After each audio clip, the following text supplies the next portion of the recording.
Well, I was just scared to tell him that I was gay, so I thought if I said I was bisexual, it would be easier. So I said to my dad, I said, Dad, I got to tell you something. I says, I think I'm bisexual. And he looked at me for a minute and he said, well, all right, son, don't worry about that. I got a doctor, we can fix it. I said, no, Dad, I don't think that's going to happen. If you wanted to go meet somebody because there was no internet, you primarily would go to a bar. You really didn't have any other options. Or if you were athletic, you just joined, all different athletic leagues. When we used to go into the bars, like in the city, it was really scary because you would go in there and they were mob owned.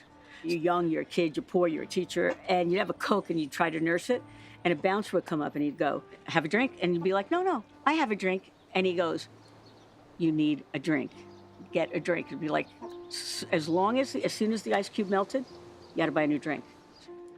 There was a bar out here, the Corral, that we all used to go to, and it was mixed. It was a men's and a women's bar, and there was a green light that was hanging.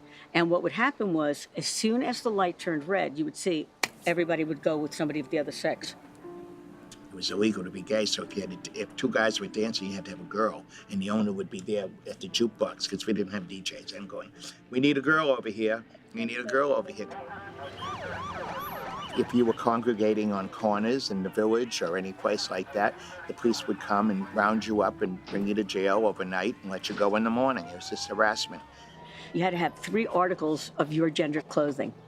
So if a woman was underage, you had to make sure that she had 3 pieces of a female's clothing, and a man had to have 3 pieces of men's clothing, or that would take you to jail.